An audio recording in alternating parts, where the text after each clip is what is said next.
previously on the A Question Show. You can correct me if I'm wrong, Pete. Was this such thing as like ninja loans? Like when it's like no income, no job, no asset, and you people were just like giving mortgages left and right? I'll give you a perfect example. I was dating this girl at the time in Long Island, and she owns her house. And she told me eventually that she didn't pay the mortgage for 7 years. What? And was still living there, renting out the upstairs, getting money from that, pocketing that money, renting out another room, pocketing that money, and was able to stay in the house for 7 years. And then after the 7 years, they made a deal with her. Come on. What? And she kept the house.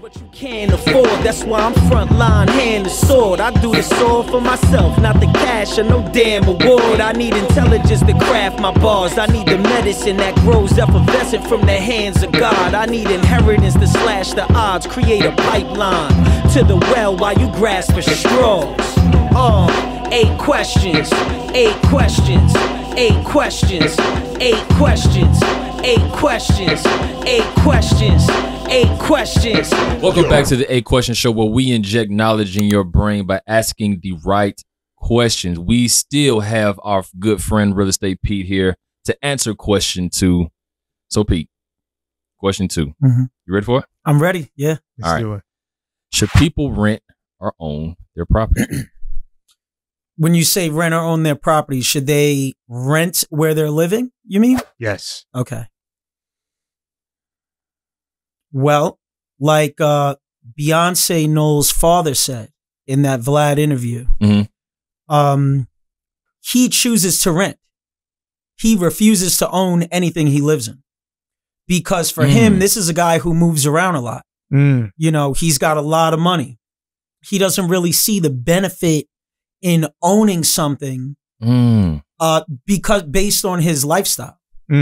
Matter of fact, even now, you know, I'm even thinking about selling my house because what I purchased it for and what it's worth now is a big difference. Okay. And if I sold it, I'd have a ton of capital that I could work with. I could even go, hey, I like this place over here. I want to rent it out.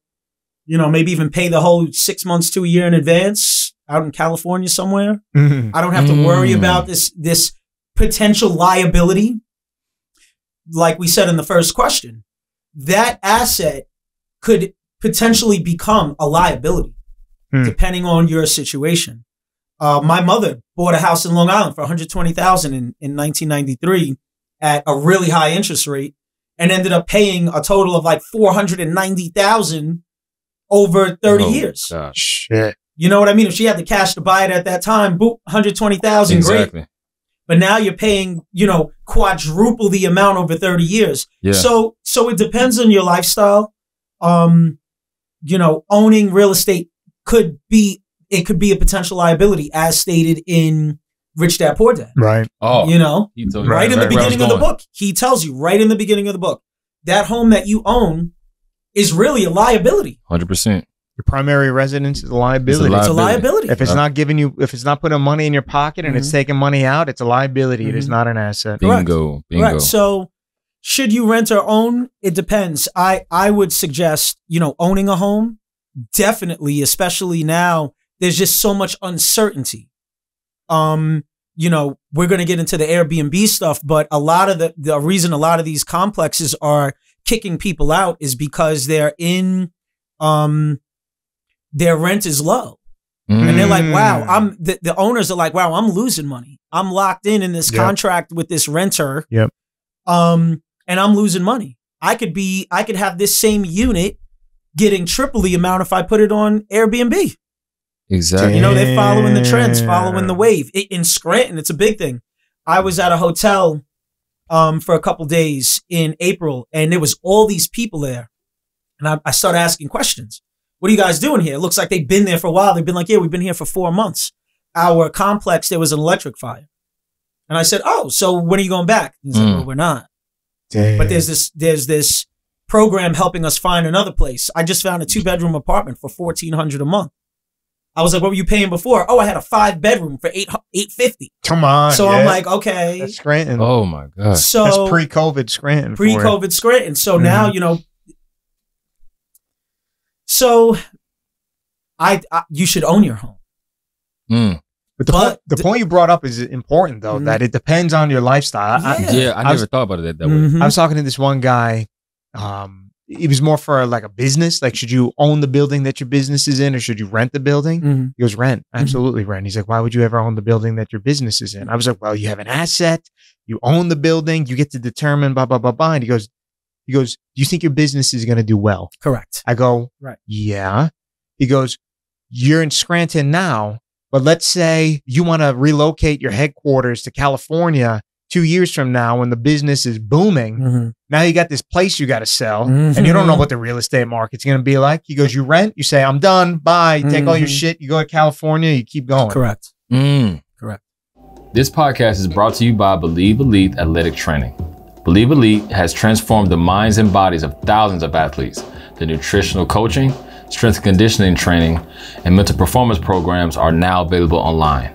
Work with owner and head performance coach John Rand, aka Coach JR, my good friend, to attain your goals and be the 1%. Coach JR works with some of the best athletes in the world. He can help you too. All you have to do is believe it. Apply online for a free phone consultation today by clicking on the link in the description. All these are great points, because it's funny. I'm glad that you brought up the Rich Dad Poor Dad thing, because one, it's almost like this trend too. I didn't hear the Vlad interview with Matthew Knowles, but that makes so much sense. But even like what Kanye West said, the thing, he said he doesn't want to own anything because of how he's moving, right? So like, but he's purchasing thousands of acres, exactly, of land, exactly, right? Why the hell is he doing that? He's kind of making some commune or something. Could be. Who knows? He wants to own. He wants to own in America. He wants to have that ownership of thousands of acres. That's what he chooses to do. But based on it, the way he's moving, why would I buy this house for what? 100%. But also too, you got to think about how they move. Right. See, when you have multimillionaires and Brian, you know this. Pete, you know this too. When they do stuff like that, when they say, I'm from a personal standpoint, I'm not going to own, but from a business standpoint, I'm going to buy property. Think about what that property is going to allow them. One, it can appreciate in value. Two, they can develop it. Three, it's going to be its cash flow. Like Rich Dad Poor Dad said, the two main cash words when it comes to living the lifestyle you want to live is cash flow, period. Right? Understanding what an asset is, a liability is, income, expenses, and cash flow. Right? So you see what I'm saying? So yeah, why if he has a business use behind why he's doing it, right? That's smart. That's completely different. Bill Gates is the #1 landowner in America. Correct. Really? Yes. What? Yes, you know, he has like 420,000 acres of farmland. Private landowner? No, like he's buying it and waiting, but it's a CNBC clip that explained what he was doing. He said, because normally when people buy farmland, they look at the land adjacent to it and try to buy it, but they try to do it through different corporations, so it doesn't like, right? So there's a cent off, yeah, exactly. So it's like, oh, okay, well, I see who's here and trying to buy it, so they're trying to jack up the price based on who's doing it. So they buy it through these shell corporations, but then they have like this portfolio of all this farmland.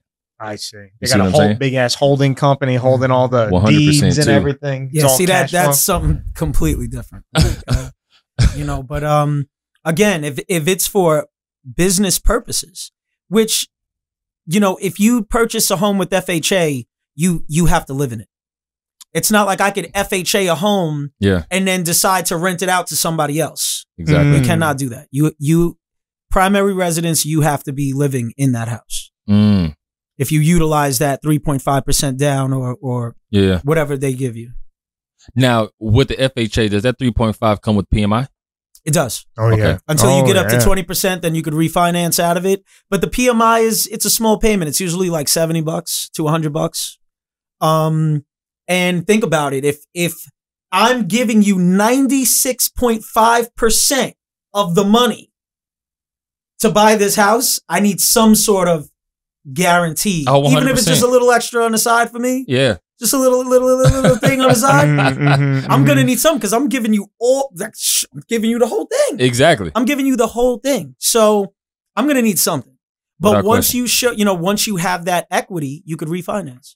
And depending on the interest rate, you'd have a lower interest rate, lower payment. Yeah. You could even do, there's a whole bunch of stuff. You could pull equity out of the home, have some cash. Yeah. Too, depending on the situation. So,